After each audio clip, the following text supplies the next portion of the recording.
آج کی اس نشست میں ہم یہ جانیں گے کہ میت کو دفن کرنے کے بعد کیا پڑھنا ہوتا ہے۔ ہم دیکھتے ہیں کہ میت جب دفن ہو جاتا ہے، امام صاحب قبر پر پانی چھڑکتے ہیں اور پھر اس کے بعد کچھ پڑھا جاتا ہے اور پھر اس کے بعد دعا ہوتی ہے۔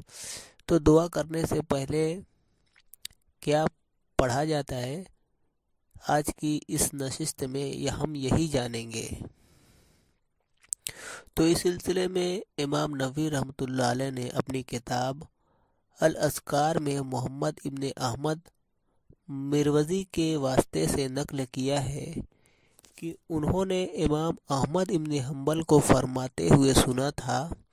کہ جب تم لوگ قبرستان میں داخل ہو تو سورہ فاتحہ اور معوذتین یعنی قل اعوذ برب الفلق اور قل اعوذ برب الناس اور قل هو اللہ احد پڑھا کرو، اور ان کے پڑھنے کے بعد حاصل ہونے والے ثواب کو مردوں کے حوالے کر دو۔ حوالے کرنے کا یہی طریقہ ہے کہ پڑھنے والا کہے کہ اے اللہ میرے اس پڑھنے کے ثواب کو میت کے نامہ اعمال میں لکھ دے۔ احیاء العلوم میں امام غزالی رحمۃ اللہ علیہ نے بھی ایسا ہی لکھا ہے۔ ابو محمد سمرقندی قل هو اللہ احد کے فضائل کے سلسلے میں حضرت علی رضی اللہ عنہ سے مرفوعاً نقل کیا ہے کہ جس کا گزر قبرستان میں ہو اور اس نے 11 مرتبہ قل هو اللہ احد پڑھا اور پھر اس پڑھنے پر ملنے والے اجر کو مردوں کو دے دیا تو اس پڑھنے والے کے لیے مردوں کی تعداد کے برابر اجر ملے گا۔ ابو القاسم سعد ابن علی زنجانی اپنی کتاب فوائد میں حضرت علی رضی اللہ عنہ سے نقل کیا ہے کہ رسول اللہ صلی اللہ علیہ وسلم نے فرمایا جو قبرستان میں داخل ہو پھر سورہ فاتحہ اور قل هو اللہ احد اور الہاکم التکاثر پڑھے اور پھر اللہ تعالیٰ سے کہے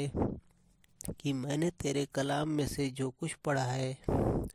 اس کے ثواب کو مومن اور مومنات مردوں کو دیا تو مردے اس کے لیے فردائے قیامت میں شفیع ہوں گے۔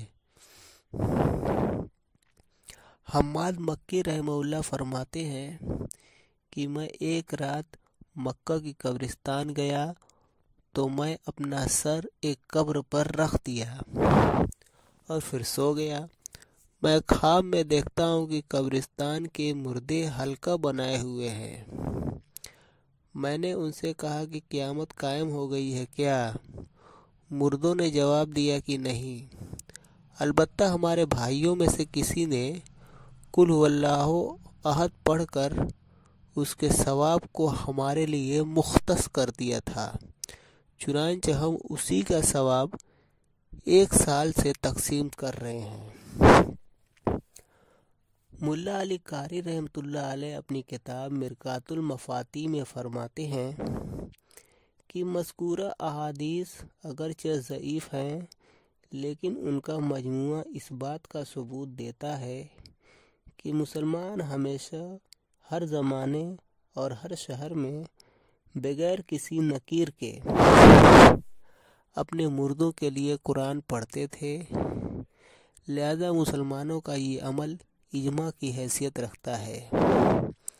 مزید برآں یہ کہ امام سیوطی جیسے جید عالم فرماتے ہیں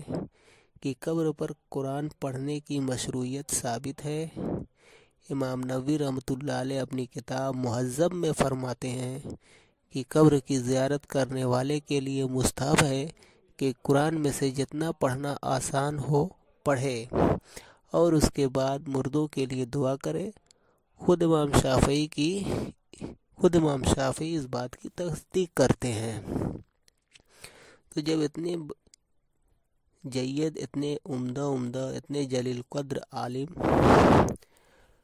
قبر پر قرآن پڑھنے کو درست ٹھہراتے ہیں تو بلا شبہ ہمیں بھی قرآن جتنا ہو سکے پڑھے اور پھر اللہ تعالیٰ سے دعا کرے کہ اے اللہ